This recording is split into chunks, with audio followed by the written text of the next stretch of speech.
السلام عليكم. النهاردة هنعرف مع بعض ازاي نعرف نلف الكنافة قرطاز على الكورنيش. في الأول أنا معايا كيلو من الكنافة، هجيب النص الأولاني وأبدأ أنفشه وأفركه على إيدي بالشكل ده كأنك بتغسلي هدوم بالظبط. بعد ما نفشته وفركته كده هاخده على جنب، وده النص التاني هنفشه وأفركه زي ما عملنا في النص الأولاني هنعمله في النص التاني. هنفشه ونفركه علشان يكون سهل معانا وسهل وبسيط في اللف معايا. أهم ملحوظة لما تيجي تشتري الكنافة تشتريها تكون طازة، ما تجيبهاش بايتة، عشان لو جبت الكنافة بايتة مش هتلف معاكي على الكورنيك وهتسيب الكورنيك وتجري. فعشان كده لازم نجيب الكنافة تكون صبحة. نجيب الكورنيك ونجيب شريط من الكنافة، ناخدها شريط بالشكل ده، وابدأ اخد طرف الكنافة على الكورنيك وابرم والف ايدي، ايد تلف وايد تناول علشان الكنافة تطلع مظبوطة معايا. انسم ايدي بالمية دوبك ايدي انسمها بمية وابدأ الحم بها طرف الكنافة، واجيب الكنافة وابدأ اثبتها جامد على الكورنيك حسب ما انت عاوزة تلفيها من الجنب المفتوح او من الجنب المقفول. تثبتها جامد الاول بالشكل ده وتلفي عشان تطلع مظبوطة معاكي. هنجيب الكورنيك ونلف عليه زي ما انت شايفة بالشكل بس يا ستي، ما بتاخدش معانا وقت خالص ولا بتاخد معانا وقت في المطبخ، وسهلة وبسيطة جدا، ولفها سهل وبسيط جدا، وبيطلع معانا في الآخر شكل القرطاز شكل شياكة وشكله جميل.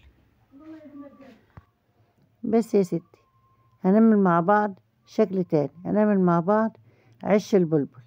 هتجيبي شريط قصير يعني ما يكونش طويل قوي من الكنافة، ونفرده بالشكل ده وبصابعنا البنصر ونبرم نلف بالشكل ده. شايفين بقى طلعت معانا شكل عش البلبل جميل ازاي؟ يعني ده بكيلو الكنافة ما اخدش مننا نص ساعة شغل في المطبخ، وسهل وبسيط جدا. طبعا الشكل ده شكل عش البلبل. شايفين بقى الجمال والحلاوة طلع جميل ازاي معانا؟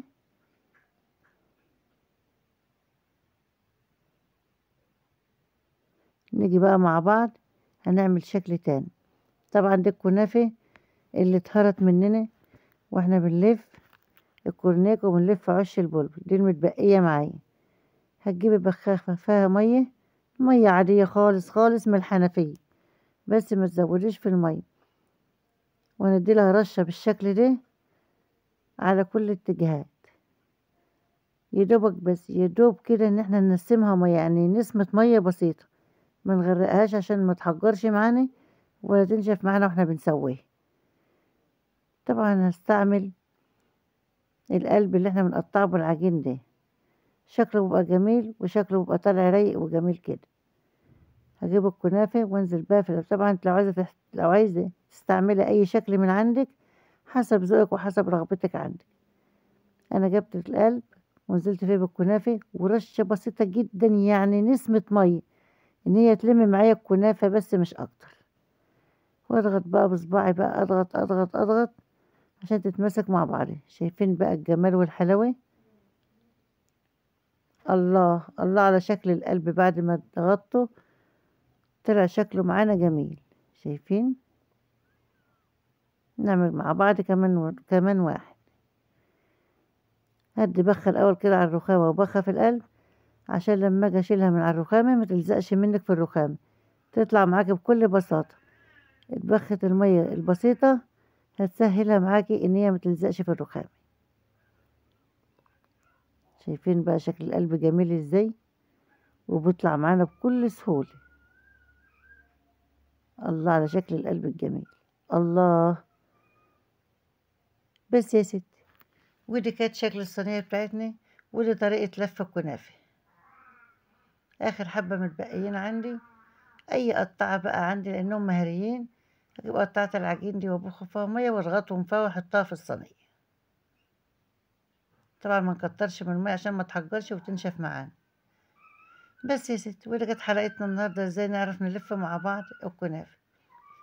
جبت بقى معلقتين من السكر ومعلقتين من جوز الهند ومعلقتين من السوداني المحمص، وحطيتهم في الكبة بتاعة الخلاط وفرمتهم ونعمتهم بمعلقة من الزبدة، يعني فرمتهم بمعلقة من الزبدة، وابدأ اخد منهم بقى واملى عيش البلبل بالشكل ده.